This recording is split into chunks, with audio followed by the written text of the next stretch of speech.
Hello दोस्तों, मेरी कहानी वाले चैनल पे आप सबका स्वागत है। तो दोस्तों, हमारी आज की कहानी है ननद महारानी और भाभी नौकरानी।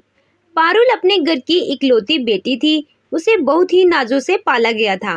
वो घर में सबकी लाडली थी और कुछ ही दिनों में उसके भाई रमेश की शादी होने वाली थी।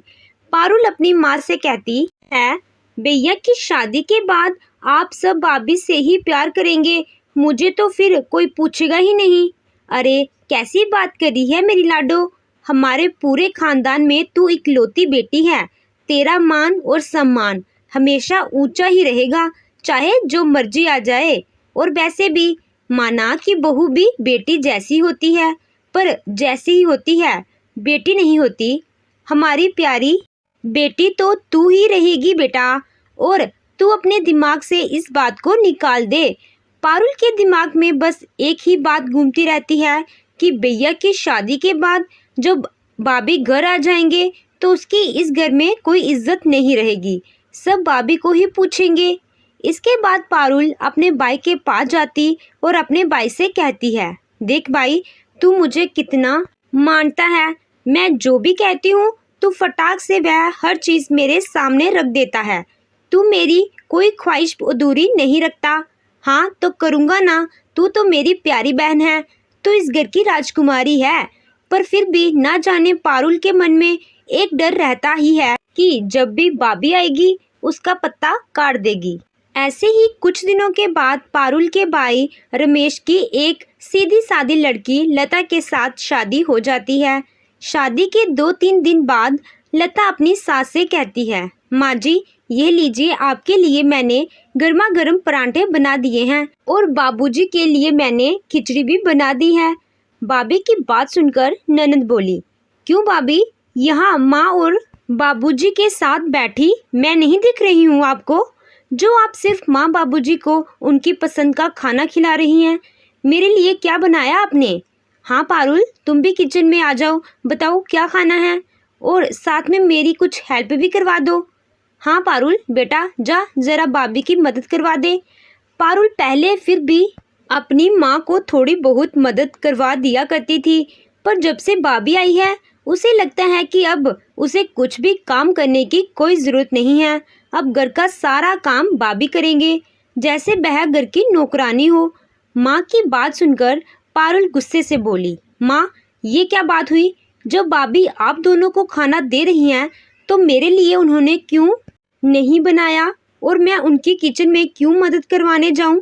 आप उन्हें बोलिए मुझे भी खाना दें, वह भी मेरी पसंद का। ननद की बात सुनकर लता बोली, अच्छा पारुल बताओ क्या खाना है तुम्हें? मुझे मैगी खानी है। लता को लगा पारुल की मांग छोटी सी तो है, पूरी कर देती हूँ, पर वो आगे की कहानी से बिल्कुल अनजान थी। फिर एक दिन पारुल अपनी नौकरानी से कहती है, क्या कहा?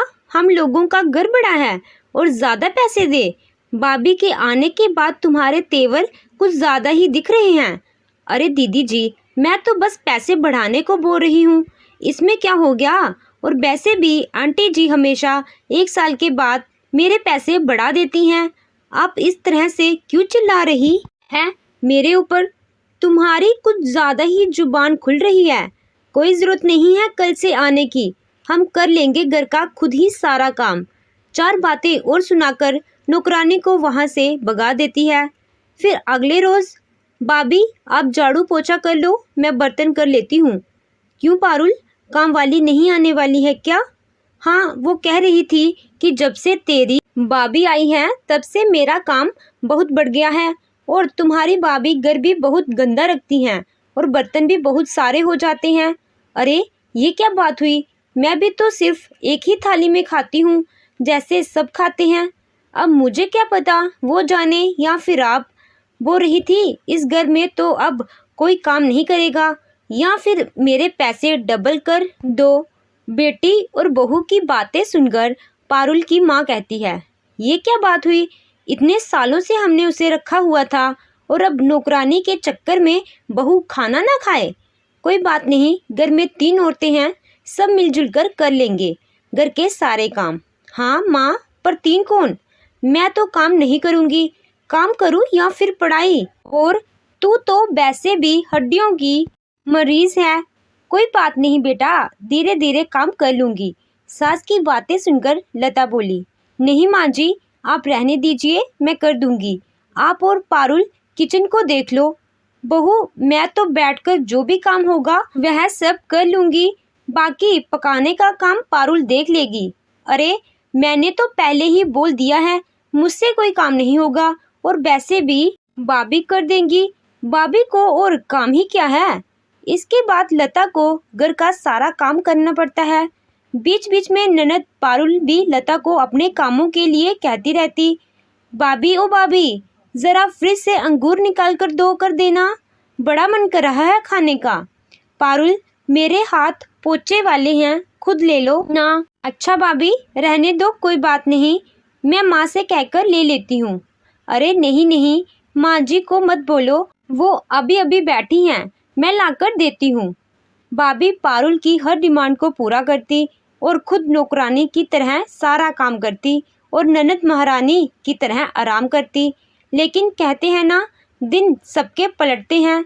शाम को रमेश अपनी माँ से कहता है, माँ, पारुल के लिए एक रिश्ता आया है, लड़का बहुत अच्छा है और बहुत अमीर घर से है। ये बात है तो बुला ले घर पर उन लोगों को। अगले दिन पारुल को देखने उसके ससुराल से कुछ लोग आते हैं।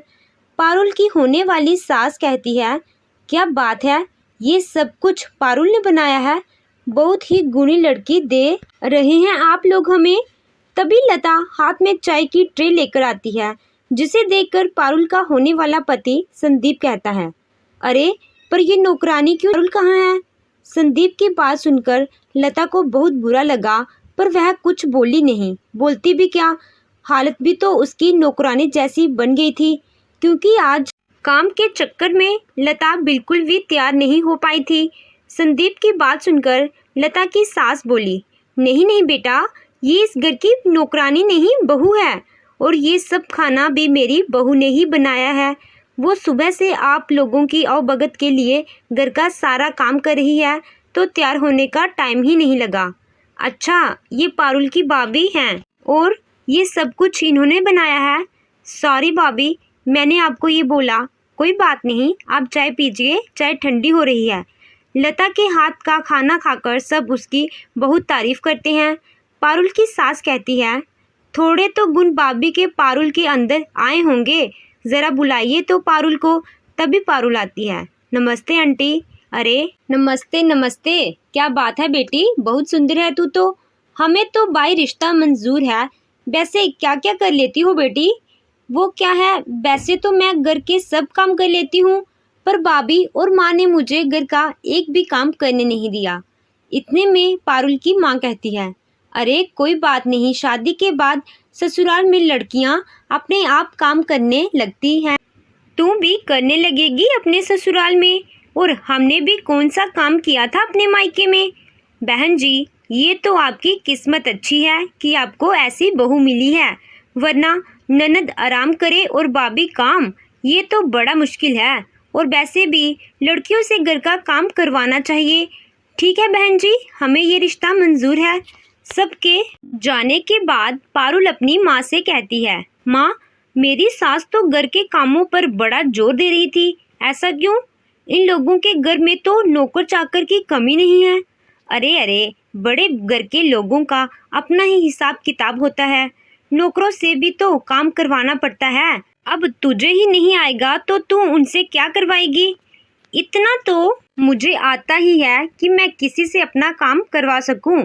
मैं तो यहाँ भी महारानी बनकर रही और अब वहाँ भी। ऐसे ही दिन बीतते गए और कुछ दिनों के बाद पारुल की संदीप के साथ शादी हो गई। शादी के बाद पारुल अपनी सास से कहती है, अरे माँ जी, वो लोग दिख नहीं रहे। कौन लोग, मेरा परिवार तो 5 लोगों का ही है। वो नौकर चाकर जो घर का काम करेंगे। वो क्या है ना, शादी के बाद घर पूरा फैला हुआ है और चाय भी कमरे में नहीं आई। तभी पारुल की ननद बोल पड़ती है, वो क्या है ना भाभी, माँ और मैंने मिलकर घर के सारे नौकर हटा दिए। नौकर के हाथ का खाना खा खा कर हम उब चुके थे, अब भाभी के हाथ का खाना खाएंगे। और वैसे भी आप सारा दिन घर पर क्या करेंगे। पारुल ने जो काम अपने मायके में किया अब उसे वह काम अपने ससुराल में होता दिख रहा था, पर वह क्या करती। अब वो घर के सारे काम करती है, पोछे से लेकर खाना बनाने तक। एक दिन पारुल अपने पति से कहती है, मैं अपने मायके जा रही हूँ संदीप, बहुत थकान हो गई है, सोच रही हूँ कुछ दिन मायके आराम करके आऊँ। वहाँ तो भाभी एक ऑर्डर पर खड़ी रहती थी, हर वक्त खाना लेकर। मायके जाकर पारुल अपनी भाभी से कहती है, भाभी बहुत थकान हो गई है, ज़रा आलू के पकोड़े के साथ गर्मा गर्म चाय तो ले आना। थोड़ी देर बाद पारुल के कमरे में एक औरत पकोड़े और चाय लेकर आती है। तुम कौन हो और भाभी कहाँ है? तभी वहाँ लता आती है और कहती है, पारुल ये है हमारे घर की परमानेंट नौकरानी। वो क्या है ना, पहले मैं आ गई थी तो काम बढ़ गया था और तुमने नौकरानी हटा दी, और अब तुम चली गई तो काम कम हो गया तो मैंने नौकरानी रख ली। तुम पकोड़े खाओ, चाय ठंडी हो जाएगी। पारुल अपनी भाभी की बात समझ गई और बोली, सॉरी भाभी, मुझे माफ़ कर दीजिए। आज जब मैं खुद भाभी बनी तो आपकी तकलीफ़ को समझ पाई हूँ कि हम नंदे भाभी के आने पर सारा काम उन पर ही क्यों छोड़ देते हैं। अगर सब मिलकर काम करें तो किसी को भी थकान ना हो। पर आज जब मैं खुद भाभी बनी तो मुझे समझ आया कि मैंने भी आपके साथ कितना गलत किया। लता बोली, कोई बात नहीं नंदरानी, जैसे तुम समझी हो वैसे ही बाकी नंदे भी समझ जाएंगी। तो दोस्तों, आपको ये कहानी कैसी लगी?